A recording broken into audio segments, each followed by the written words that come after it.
নমস্কাৰ আপোনালোক সকলোকে আজি মোৰ চেনেললৈ স্বাগতম জনাইছো। আজি এটা নতুন ভিডিঅ' লৈছো আপোনালোক সকলো উপকাৰৰ বাবে। এটো এটা আয়ুৰ্বেদিক উপায়। আপোনালোকে সকলোৱে নিজৰ ঘৰতে এটো ট্ৰাই কৰি চাব পাৰিব নিজৰ হয়টোক ডেটক্স কৰিবৰ কাৰণে। বলক তেতিয়াহলে ভিডিঅ'টো আৰম্ভ কৰো। প্ৰথমতে আপোনালোকে নিজৰ ভৰিটো ধুনীয়াকৈ সাফাকে ধুই ল'ব। ধুইলে শুকান কাপোৰ এখন দি ধুনীয়াকৈ ভৰিটো মোহাৰি ল'ব। মোহাৰি লৈ গৰু ঘিউ মই বা গৰু ঘিউ অকণ লৈছোঁ আৰু আপোনালোকে ইয়াৰ বদলি আপোনালোকে ঘৰত থকা মিঠাতেল নাৰিকল তেল অথবা তিল তেল ল'লে হ'ব। এয়া মই গৰু ঘিউ লৈছোঁ। কাঁহৰ বাতিটো দি এইদৰে 10 পৰা 15 মিনিট সময় এনেকৈ মেছাজ কৰি থাকক। এনেকৈ ঘঁহি থাকক। এইদৰে মেছাজ শৰীৰটো মেছাজ কৰিলে সকলোৰ কাৰণে ভাল বাৰু। সকলো বেমাৰৰ কাৰণে ভাল। এনেতো আমি ভৰি তোলা মেছাজ কৰা নহয়, বডিটো কেতিয়াবা মেছাজ কৰিলেও ভৰি তোলাখন প্ৰায় থাকিয়ে যায়। এই মেছাজৰ ফলত ভৰি ফটা ৰোধ হ'ব। আপোনালোকৰ চুলি সৰা, চকুৰ অসুখ, যিবোৰ চকুৰ পাৱাৰ কমি যোৱা তাৰ পৰাও ৰেহাই পাব। যিমান গান্দগী লেতেৰা আছে সকলোখিনি ওলাই যাব। ভৰি তোলোৱাটো মাছাজ কৰিলে আপোনালোকৰ এটা ক'লা নিচিনা ৰং ওলাই পৰিব। ক'লা বা নীলা ৰং এটা ওলাই পৰিব। এই যে 10 পৰা 15 মিনিট এনেকৈ মাছাজ কৰি থাকক। মই দেখুৱাৰ দৰে সৰু বাতিটো সৰু হ'লে আৰু ভাল বাৰু ধৰিবলৈ।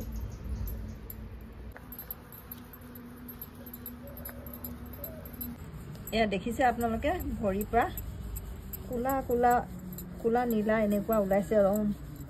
লেতেৰা ওলাই গৈছে ভৰি তোলোৱাৰ পৰা। এই যে 10-15 মিনিটমান ঘঁহিলে ভৰিটো এনেকৈ ওলাব। প্ৰথমতে আপোনালোকে সাৰ নেমানিব, অলপ দেৰি ঘঁহিব লাগিব। ঘঁহিলে আপোনাৰ শৰীৰটো ডেটক্স হ'ব, চুলি সৰা ৰোধ হ'ব, চুলি অকালতে চুলি পকা, ফেটি।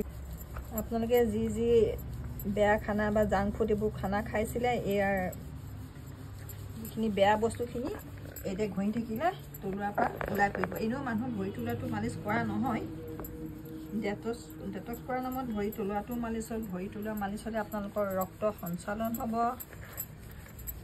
লগতে নিজৰ শৰীৰটোৱে বহুত আৰাম পাব। কাৰণ ভৰিটোৱে গোটেই শৰীৰটো লোড ভৰটো বহন কৰি থাকে। এয়া দেখিছে কিমান লেতেৰা ওলাইছে ভৰিৰ পৰা, নীলা নীলা ৰঙৰ, নীলা ক'লা ৰং হৈ গৈছে গোটেই ভৰিটো চব। এয়া দেখিছে ভৰিটোৰ পৰা কিমান লেতেৰা গান্দগী ওলাইছে। এতিয়া মই কালিও কৰিছিলোঁ। কালিয়ে ফলাফল ভাল ফল পোৱা দেখি মই আপোনালোককো বোলো এই ভিডিঅ'ৰ দ্বাৰা জনাই দিওঁ। এতিয়া ভৰিটো ধুনীয়াকৈ ধুই আহিম। এতিয়া মই ভৰিটো এতিয়া ভাইহিৰ পৰা এনেকৈ ধুই আহিলোঁ। ধুই আহি মোহাৰি লৈছোঁ। যথেষ্ট আৰাম পাব এতিয়া কৰিলে। আপোনালোকৰ যদি ৰাতি টোপনি নাহে বা অনিদ্ৰা ৰোগ আছে, চুগাৰ, ফেটি লিভাৰ, তাৰ পৰাও যথেষ্ট সকাহ পাব। শৰীৰৰ যিমান গন্দগী আছে সকলোখিনি ওলাই যাব। শৰীৰটো ডেটক্স কৰা হ'ব। আপোনালোকে এই উপায় ঘৰতে ট্ৰাই কৰি চাব পাৰে। এবাৰ হ'লেও নিজৰ কাৰণে ট্ৰাই কৰি চাওক, কাৰণ মই ফল পাইছোঁ বাবে আপোনালোকক এই উপায়টো দেখুৱাইছোঁ আজি। আশা কৰোঁ আপোনালোকে মোৰ ভিডিঅ'টো চাই ভাল পালে। যদি ভাল পাইছে তেতিয়াহ'লে মোৰ ভিডিঅ'টো লাইক, শ্বেয়াৰ এণ্ড ছাবস্ক্ৰাইব কৰি দিব। নমস্কাৰ।